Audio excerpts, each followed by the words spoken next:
Right. We'll get started.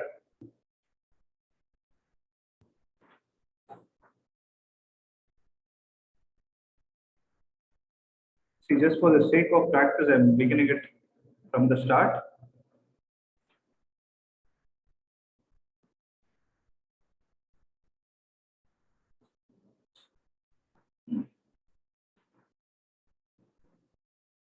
So chapter 7 is about integrals. Let's recollect. Okay. So what is this? So what operation we perform? We perform a reverse operation of what we learned in definition. Derivatives. Right? So that is why integrals we also call it as antiderivatives. Right. So how do we derive the formula under integrals? So integrals are basically classified into two types. So before we understand integrals, I think I've told this already. The first thing that we need to understand is, integrals basically means summation. So what do you mean by summation? You add things together to get a particular output, right? See, for example, the summation, that is sigma, is a symbol you would have already seen in some particular topics. There is one famous branch itself where you will keep repeatedly using the sigma. What is it? Statistics. Right, where you will calculate the mean and median, all those things when you're calculating, you'll be using this sigma. Similarly, integrals, I told you the summation only. But the important question that we need to answer is, if it is going to be summation, if it is as easy as that, why are we not going with summation itself? Why do we need another completely different branch under calculus for us to do all these kind of tedious things? So the answer for that. So that is where we need to understand the minor difference that is existing between summation and integrals. So when do we use summation? In statistics, you have data. Data none other, you have some information in your hand. For that particular information, how are they supposed to be for you to even think of the concept of summation? You write something like this, right? Sigma I is equal to 1 to n, something like this, right? So when you write, what property is exhibited by the data? You can do it for infinite also, because you would have seen summation in infinite geometric progression or geometric series. Regular?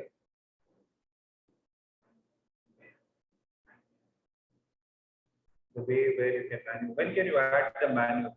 Why can't we do the same thing without using integrals? That's what we need to think of, right?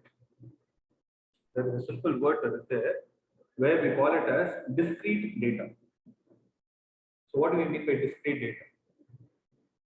For example, if you take arithmetic progression, if I give you something like this, sigma I is equal to 1 to n I. What do you understand from this grammar of math?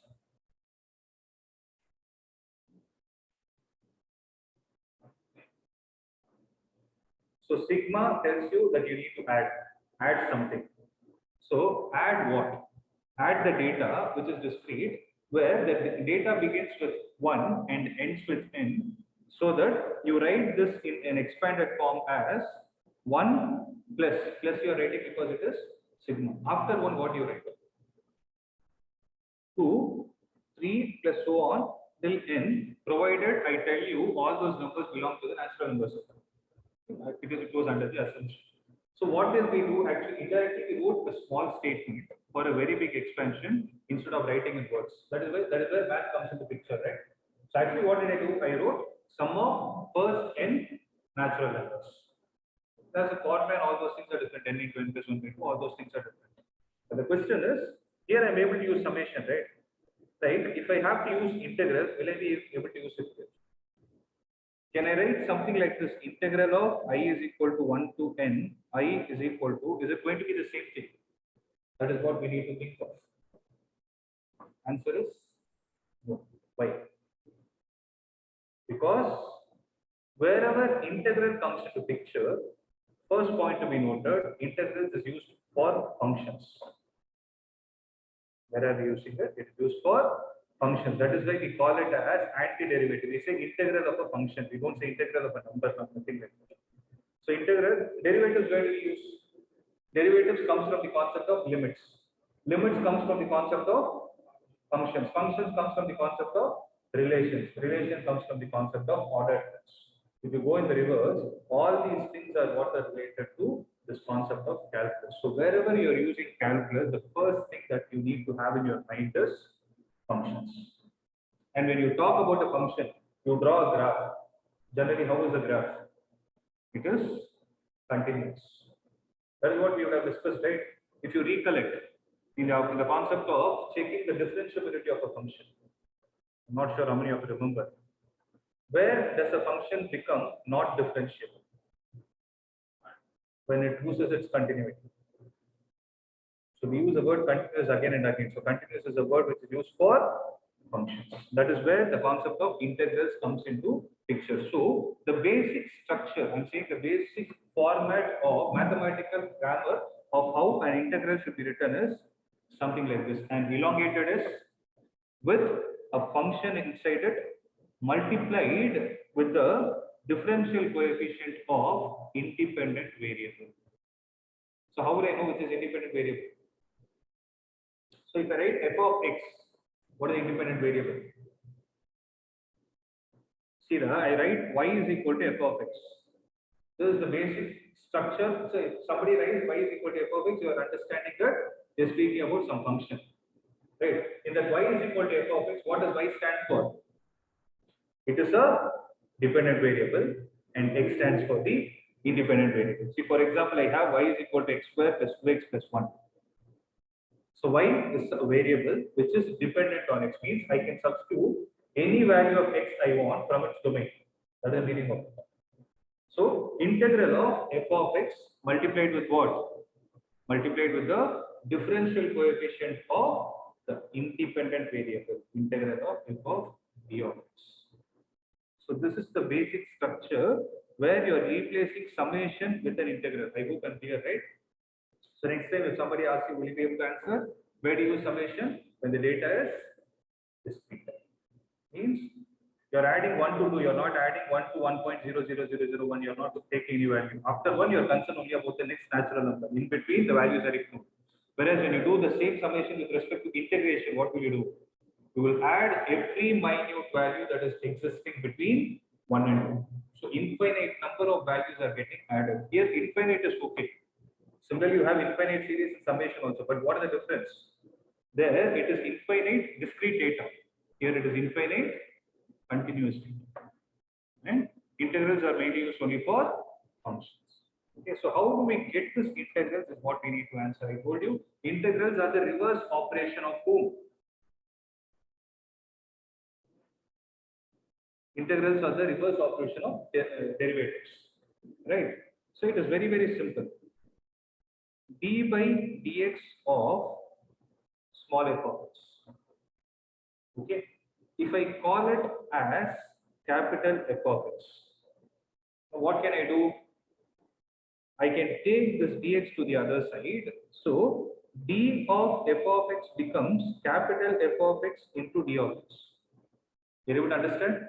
So if I take integral on both the sides, the simple elongated s on both the sides, integral and derivative are found to be counter operations of each other, so that you get f of x is equal to integral of capital F of x dx. Okay, so if you are integrating something without the differential coefficient, it is a meaningless question. For example, y is equal to sin x. If I ask you what is dy, what will your answer be? You can't answer. You're differentiating y with respect to what is what you need to ask. So if you write dy by dx, then the question makes sense. That is going to be cos x. Had it been dy by d theta, answer would have been 0. Right? In a similar way, integration also you need the differential coefficient. Did you understand the basic structure of how you are supposed to write? Remaining parts are easy only, which we have already discussed. Let's see. So integration is an inverse process of differentiation. Right. So d by dx of sin x is going to be cos x, d by dx of x cube by 3 is going to be x square, and d by dx of e power x is going to be e power x. Right. So when you talk about integrals, next point to be noted, when you talk about integrals, there are two kinds of operations that you can perform. One is called as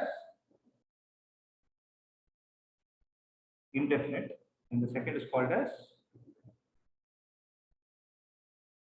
definite. So we perform something called as definite intervals. So what do you mean by indefinite? Indefinite is something which is not defined. Definite means its a limit is there. So if you do an integration without limits, you call it as indefinite. If you do the integration with limits, so what do you mean by limits? Lower limit and upper limit. Integral of a to b f of x dx, then that is what we call it as definite integrals. Are you able to understand? Next. So when we learned differentiation, there was a concept called as applications of differentiation. Right? Where did we apply the derivatives concept? So if you do differentiation itself, differentiation of function, it is understood that you're trying to find the slope of a curve at a given point. In a similar way, what does definite integrals tell us?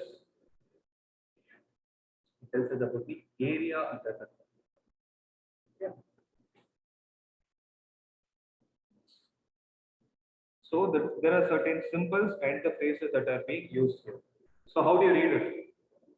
The elongated is f of x into d of x. So you read it as integral of f with respect to x. Okay. So f of x in integral of f of x is called as integrand. Okay. X in integral of f of x dx. So x is there, right? Here also you have x, here also you have x. This is called as the variable of integration, right? So integrate means you find the integral value, and integral of f means a function f such that f dash of x will give you the question itself. It's called as the an integral of x. So integration means it is a process. And last one, constant of integration means you add a certain number to the final value after you complete integration. That's called as the constant of integration. Why do we add constant? Because see, d by dx of x cube, what is the answer? 3x square. D by dx of x cube plus 3. D by dx of x cube plus c. 3x square. Right. So what did I say integral is? Take dx to the other side. So d of x cube is equal to 3x square times dx. So integral of this, integral of this. So integral of 3x square dx is how much? Integral and derivative are counter operations of each other. X cube will be integral of 3x square dx. Am I clear with this? Yes, sir. Sorry, not. I didn't think about this. 1 minute.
Guys on the other side, just wait for a minute.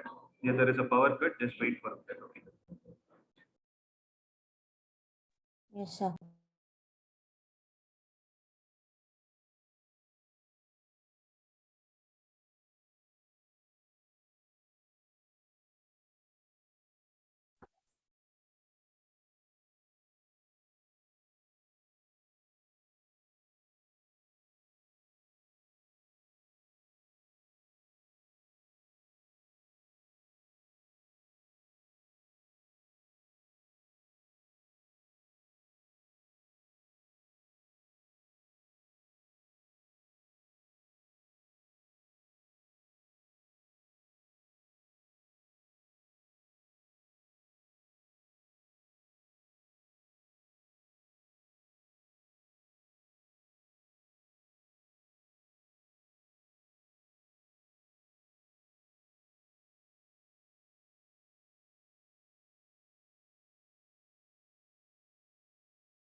Yes. So this is the point I was saying.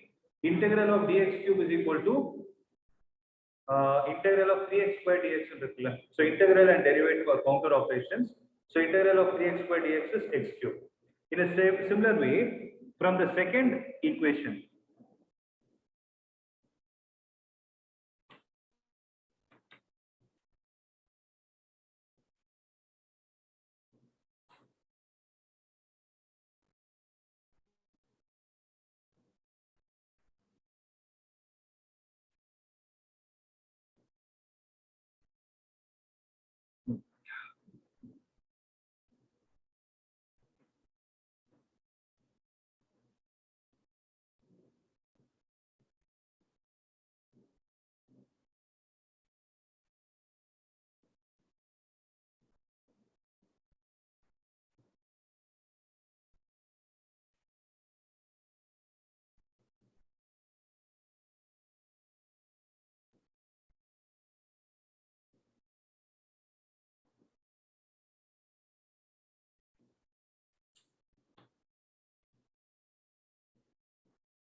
now is it fine though? You're able to see whatever I'm writing? Yes, sir. No, it is fine. So if you take the second one, integral of d by dx of x cube plus 3 is also 3x square, right? So from the second one, if I take in derivative of x cube plus 3 is equal to 3x square dx, can I take it like this? So again, I put an integral symbol. What will happen? Integral and the derivative are counter operations of each other. They get cancelled. So what will you get? X cube plus 3 will be equal to integral of 3x square dx. So here also, if you see, integral of 3x square dx is x cube. The second case, integral of 3x square dx is also x cube, but with a 3 in addition to it. Similarly, if I do that for x cube plus c, what will I get? I'll get the same thing. So I'll get back the question, no, x cube plus c is what I'm going to get. So what is that you're able to understand? So whenever you're doing, what kind of an integral did I talk of here? Whenever you do indefinite integration, you always need to add a constant to it, because when you do the integration, you will get an answer, right? If you differentiate that answer, you should get back the question. So for example, integral of 3x square dx is x cube by 3, x cube plus 3. So according to integrals, what is the question? What is the function? According to integrals, 3x square. That is the question. So question is 3x square. So according to derivatives, what is the answer? In this case, x cube plus 3. Right? So when you integrate something, you get an answer. When you differentiate the answer, you get back the question. So from question to answer, if I want, I will integrate. From answer, if I want a question back, I will differentiate. Did you understand the operations? Right? Now you are clear with why we are supposed to add a constant to every value, every integration problem. So now we will see what is the formula. These formulae are derived, they don't have any kind of derivations like how we did for derivatives. For derivatives, how did we derive? We use the first principle of derivatives, if you guys remember what it means. Right? So here we will not be using any principle or all other things. We'll directly start the values. See, for example, d by dx of x power n plus 1 by n plus 1. If you differentiate, what are you going to get? Derivative of question burger. Derivative of x power n plus 1 by n plus 1. What are you going to get? 1 divided by n plus 1 into derivative of x power n plus 1 is n plus 1 into x power. This and this will get cancelled. Right? So what is it going to give you? Derivative. Right? So if you differentiate the question and you get an answer, if I need to do the reverse operation, what am I supposed to do? I need to integrate it. So what does that mean? If I integrate x power n, what are we going to get? X power n plus 1 divided by n plus 1, but we'll not stop with it. We will add a constant. So that is why if you see integral of x power n dx is equal to x power n plus 1 divided by n plus 1 plus C where n is not equal to -1. When n is equal to -1, what will happen? We'll get integral of 1 by x dx. Power is 1. So integral of 1 by x dx is what you're going to get, correct? So this the answer, you should not write it as x power -1 plus 1 divided by -1 plus 1. You don't do it. Because integral of 1 by x is a completely different story. We'll discuss it. Am I clear with the first one? Second, integral of, derivative of sin x is cos x. So what will be the derivative of cos x? So derivative of minus cos x is plus sin x. So if you look at the thing, the derivative of the functions are taken in such a way that the function will always give you a positive value. So they could have written derivative of cos x is minus sin x. So if you write it in integral, how should you prepare the question? Integral of minus sin x will be cos x. So they didn't want the question to be negative, rather they took the minus sign. So derivative of minus cos x is sin x. So integral of sin x will be minus cos x plus c. So there is one point where I've seen people getting confused.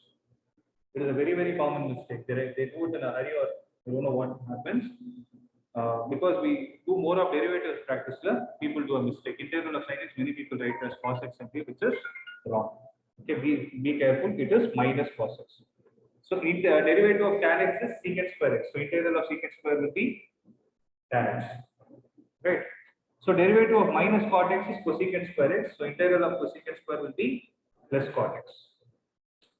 Derivative of secant x is secant x tan x. So integral of secant x tan x will be secant x plus c. So similarly, derivative of minus cosecant x is cosecant x cot x, and the integral of cosecant x cot x will be minus cosecant x plus c. I hope I'm clear to this step, right? Now we will see the derivatives of inverse trigonometric function. So what is the derivative of sin inverse x? 1 by root of 1 minus x square. So integral of 1 by root of 1 minus x square will be sin inverse x plus c. Okay. So derivative of cos inverse x is minus 1 by root of 1 minus x square. So integral of, so what I'm trying to say is integral of 1 by root of 1 minus x square can either be sin inverse x plus c, or this can also be minus cos inverse of x plus c. This is very simple thing to derive, because what is the relation between sin inverse x and cos inverse x? The sum of both is pi by 2. So sin inverse x is, can I write it as pi by 2 minus cos inverse x plus c. So pi by 2 is a constant, c is a constant. Pi by 2 plus c will be some other constant. So minus cos inverse of x plus, I'll write as k. Not necessarily you need to write c only. It can be anything, just a simple. Similarly, derivative of tan inverse x is 1 by 1 plus x square. So integral of 1 by 1 plus x square will be tan inverse x or minus cot inverse x.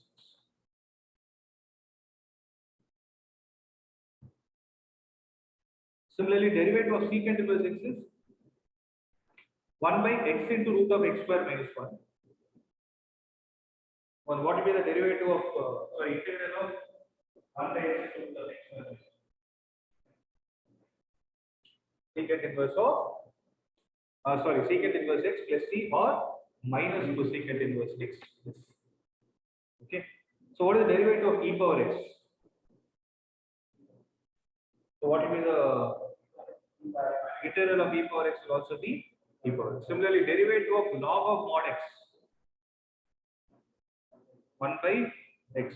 So integral of 1 by x will be log of mod x. That is why the first concept told n is not equal to -1. Okay.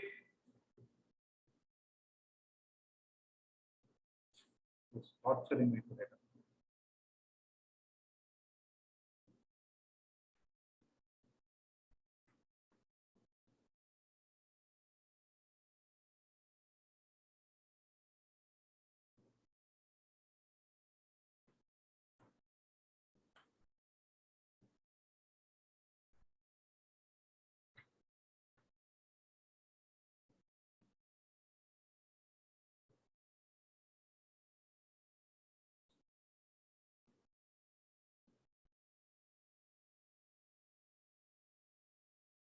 Right.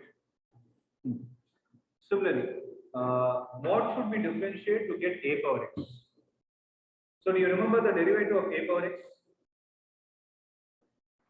A power x log a. So a power x by log a's derivative will be a power x. So integral of a power x will be a power x divided by log. Okay.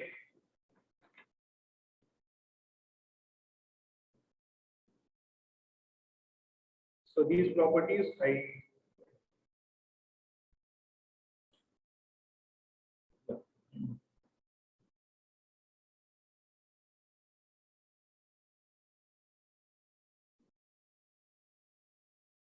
so I will tell these properties after we do some problems. So this third property we need to understand. Suppose you have two functions for which you are performing integration. Integral of f of x plus g of x times dx will be equal to integral of f of x dx plus integral of g of x. So you can integrate them separately and then add them at the end. Secondly, if any integrand is multiplied with a constant, then what will happen? You can take the constant outside and integrate the function separately and write the answer. That is integral of k times f of x dx is equal to k into integral of f of x dx. Okay. Fifth property is a combination of both. K1 times f of x, sorry, f1 of x plus k2 times f2 of x plus k3 times f3 of x, so on. If it keeps on going, then what you can do is you can split the integral to each term, and in that each term you can bring the constant outside. Okay, simple thing. Right. So if it is a subjective exam, there is a possibility where they will ask you these kind of questions. Write an antiderivative. So what do you mean by antiderivative? Write the integral value of whom for each of the following methods using the method of inspection. So inspection means you will do a guess and then bring out the answer. See, for example, they are asking what is the integral of cos 2x dx. So if you need to write the antiderivative, here will not apply integral. We will do the reverse process, that is the differentiation. On differentiating, so I repeated, wherever there is a question like find the antiderivative using the method of inspection, what you are supposed to do is first write down the derivative of function. So d by dx of, put a bracket like this and you think for a minute. On differentiating, which function will I get cos? So on differentiating sine, I get cos. But what is the argument inside? Angle inside. It is 2x, it is not x. So I will take it as 2x. So consider derivative of sine 2x. What are you going to get? Cos 2x into 2. Now what are we supposed to do to this dx? Take it to the other side. So derivative of sine 2x is equal to 2 times cos 2x times dx. Integrate on both the sides. Integral and derivative are counter operations. So what will you get? Sine 2x will be integral of 2 cos 2x. So I can take the 2 outside according to property number 4. So 2 times integral of cos 2x dx. So 2 I can bring it to the side. If I do that, what is the answer? So it is sine 2x divided by 2. You add a constant. Yes. Is that clear? So antiderivative, you need not write that lesson. Just write the sine 2x divided by 2. That's it. If they ask you what are the integral value, all those things, at that point you can write it as. Okay, please make a note of this. Make it fast.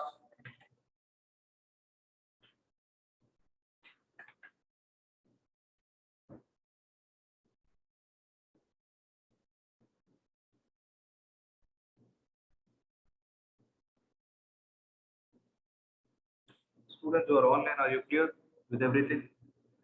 Yes. Yes. So, what is the antiderivative of 3x square plus 4x cube? On differentiating, which function will you get 3x square? On differentiating x cube. On differentiating, which function will you get 4x cube? X square. The answer. X cube plus x square. No need of C. Just write the antiderivative, the function, and leave it. X cube plus x square. That's the answer. But if you have to show them in the form of steps, what will you say?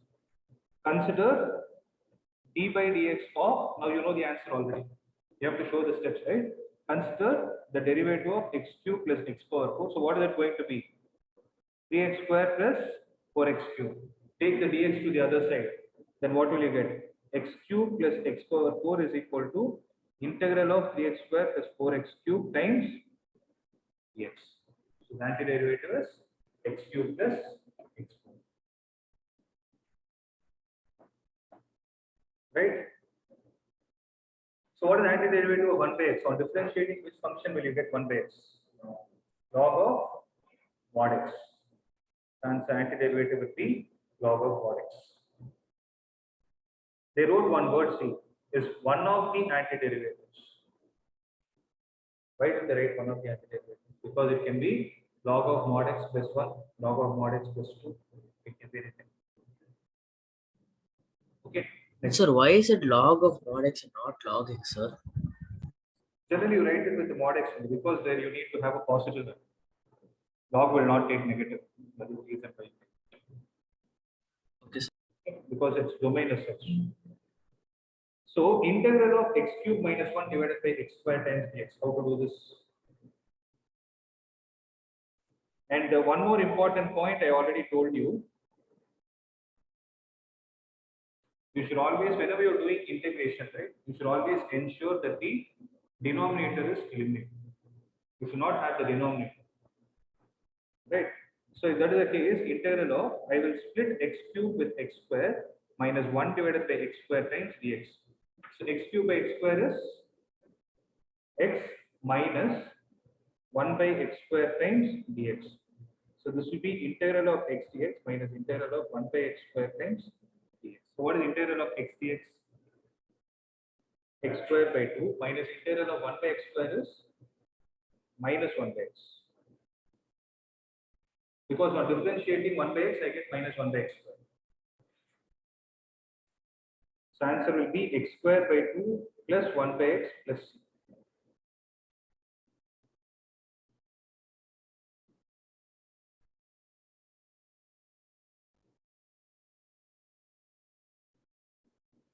Right?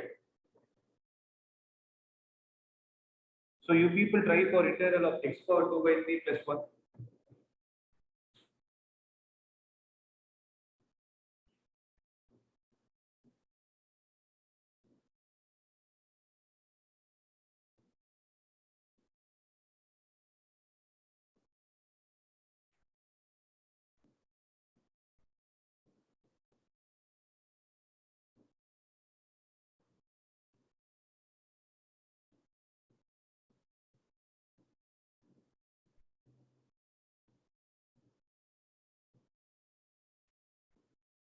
So what is the answer, guys?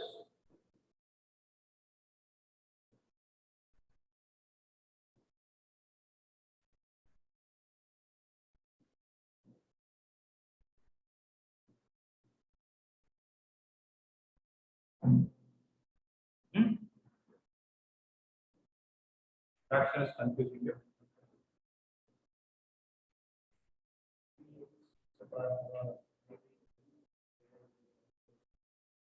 So 3 by 5 into x power 5 by 3 plus x plus c. So 3 by 5 into x power 5 by 3 plus x plus c. I hope everybody got it, right? Yes. Next. Integral of x power 3 by 2 plus 2 e power x minus 1 by x dx. So integral of x into x power 3 by 2.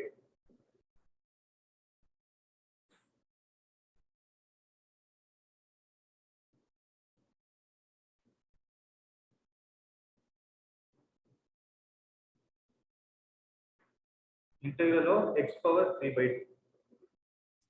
5 into x power 5 by 2 by 2.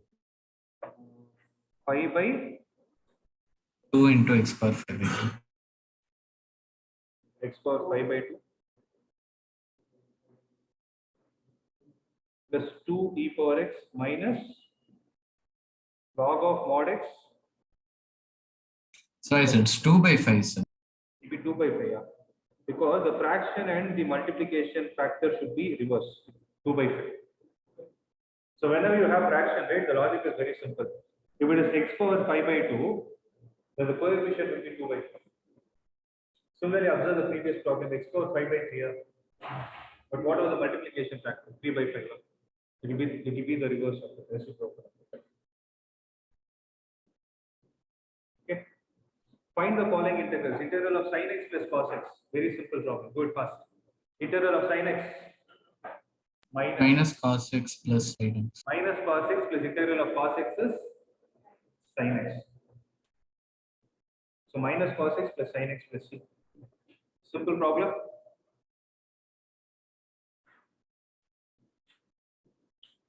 Integral of cosecant x into cosecant x plus cot x. The first one, integral of, so multiply the cosecant x with each term. So integral of cosecant square x, another. Plus integral of cosecant x cot x dx. So derivative of which function is cosecant square x? Minus cot x. Plus derivative of which function is cosecant x cot x? Minus Cosecant x. Plus c. Correct? Next, integral of 1 minus sin x divided by cos square x dx.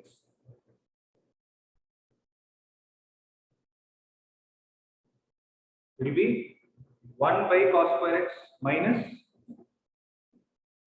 So I can split and write it as 1 divided by cos square x minus sin x divided by cos square x. So So integral tan of x minus secant x. secant square x minus integral of tan x into secant x times dx. So integral of secant square x Tan minus integral of tan x secant x. Let's see. That's it. Simple.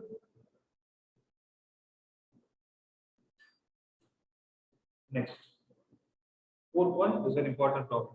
Find the antiderivative capital F of small f. So small f is a given function. You need to integrate it for you to find the antiderivative where f of 0 is equal to 3. So what is the meaning of this?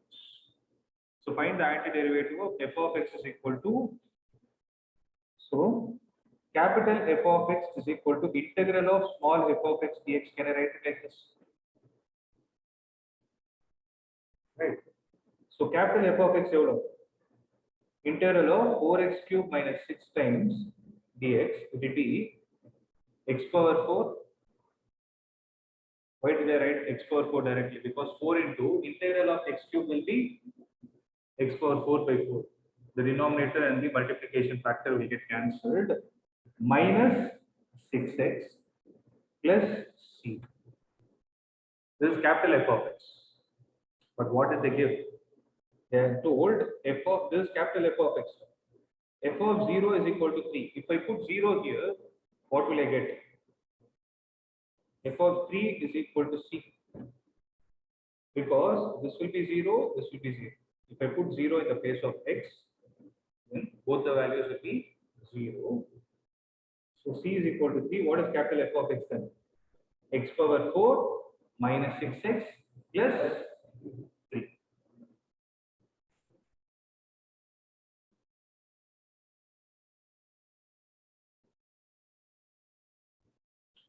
Shall we move on? So exercise part can I leave? You guys can do it. I've already solved this also. If you want, you can refer to the previous class video if you have any doubts. Try it on your own. So we started methods of integration also. So in methods of integration, there are only 3 basic parts that you need to do. One is name itself is telling integration by substitution. Second is integration using partial fraction, and the third one is integration by parts. Okay. Integration by parts is somewhat similar to the product rule that you use in differentiation. Okay. So integration by substitution, name itself is suggesting. That is what we are going to see now. So what is the meaning of it? To take a variable.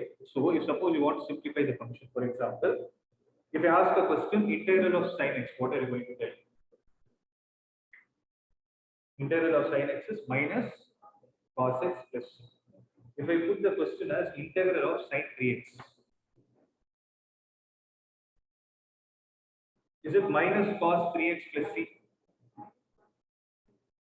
Minus cos 3x? How did I get that by 3? So that's what we need to answer, right? Because what are the basic formula telling us? The basic formula told us that integral of sin x is minus cos x. So integral of sin is minus cos provided the argument is x. It is not a composite function. What do you mean by composite function? Combination of two different functions. You would have learned this. F of g of x. We discussed it in the past. Right? See, for example, I have a question like f of x is equal to sin x. G of x is equal to x cube. G of x is equal to x cube. Then I ask you h of x is equal to f of g of x. What will you write? Sin of, in the place of x, what you should do? Actually, you will substitute g of x. But what is g of x? So h of x is sin x cube. So if the question is like this, integral of sin of x cube, can you write the answer as minus cos of x cube and leave it? Obviously, you can't, because it is a composite function. The basic of trigonometry integration told us that you can apply all those formulae when it is a simple function. You're able to understand the difference, guys? So what should you ensure? You should ensure that the multiplication factor of x is 1 and the power of x is also 1.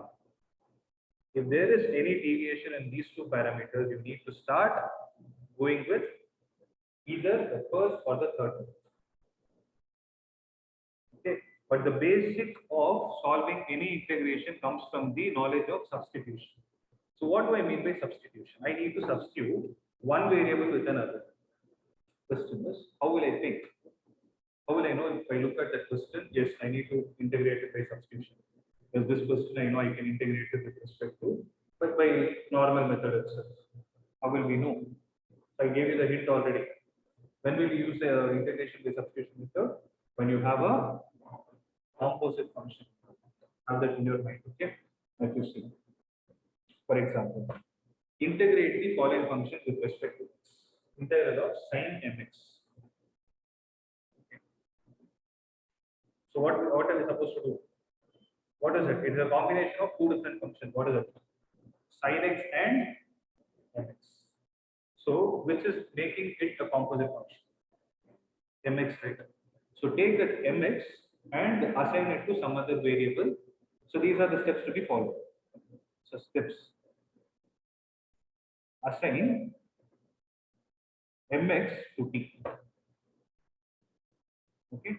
Second, differentiate on both sides. Generally, I say differentiate on both sides. To avoid confusion, I will write with respect to x. Differentiate on both sides with respect to x. Okay. Then what you do is, I'll show you. So sin mx is there, integral of sin mx dx. Correct? Then what will you get? What is the first step? Put mx is equal to t. Now what are we supposed to do? Differentiate on both the sides with respect to x. So m is equal to dt divided by dx. So what is dx equal to? Dt divided by m. So what I did? Write dx in terms of dt. Right? Take this. Use 1 and 2 in the question. If I do that, what will I get? Integral of sin of, in the place of mx, I can replace it with t. In the place of dx, I can write it as dt by m. So here, what is the constant? M. So m can be brought out according to property number 4. So 1 by m into integral of sin t dt. So integral of sin is, now I can use minus cos t plus 1 by m into minus cos t plus c. But what is t? What will be the answer? Minus cos mx divided by m. So this is the reason why you divide it with that multiplication factor. Okay, every time you need not sit and do all this procedure. Next time onward, if you know the multiplication factor directly, you can divide it with it. This I've explained why it has actually come. Okay, after substituting 1 and 2, what should you do? Integrate and replace t with x from 1. That will be the answer. So these are the steps that you need to follow. Nothing else.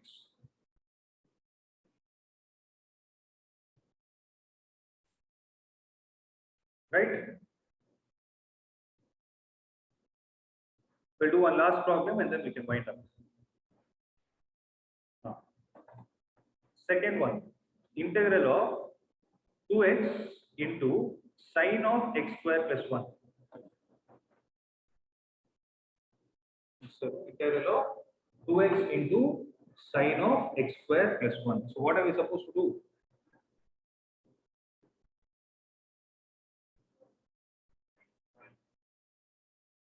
Not only X square plus 1 is t. yes, x square plus 1. So integral of 2x into sine of x square plus 1 dx. Okay, so whenever these kind of questions come, right, I told you there is something called as by parts also. We didn't learn it here, that's a different story. But generally, you will apply by parts when you have product of two functions. What are the two functions here? 2x and sine of x square plus 1. So there are two functions, right? So you can start thinking of by parts also. But before you go to by parts, right, try to think in a simpler way. So the idea is, look which function is the derivative of other. So 2x is there, 2x comes on differentiating this function, x square plus 1. And look at sine also, sine is not a simple function here, sine itself is a composite function. So try to make the argument a simple function. For that, what are we supposed to do? You take x square plus 1 as t. Up and up. 2x times dx will be equal to dt. So 2x dx is there in the question itself. X square plus 1. So integral of sine t dt. What will be the answer? Minus cos t. Minus cos. So t should be replaced with whatever we have substituted. So minus cos of x square plus 1 plus. Make clear? You're able to think, that is more important. How you are supposed to think. So generally, this kind of substitution is used for trigonometric functions wherever the argument is not a simple term in x. So by looking at the next two questions also, you can get the idea, which you can try it out before tomorrow's class. Tan power 4 root x, secant square root x, and denominator has a root x. So you can either substitute the trigonometric function itself as t, or just take a variable and simplify it to t, which is more simple. Take root x and put it as t because there is some other supporting factor in the question. What is the derivative of root x? 1 by 2 root x. You have a root x in the denominator. That's your idea. So sine of tan inverse x divided by 1 plus x square. So how you can think is sine of tan inverse x is one function into 1 divided by 1 plus x square is another function. So sine full over value, that is a composite function. So what can you substitute here? Well, take tan inverse x and substitute as t. Derivative of tan inverse x will be 1 by 1 plus x square. So with practice, you can do mind calculation itself. Okay, initially it might be tough, but practice it, it will be easy. Right? So tomorrow's class, we can do the second exercise based problems. Before that, if possible, revise all these theorems which I have shown. The proof I have already shown, integral of tan x law. Revise and come. Shriya. Guys, any doubt on the other side? No doubts. No, sir. No doubt, sir. Okay, good. So I'll see you all tomorrow. Okay. Thank you. Thank you. Sir.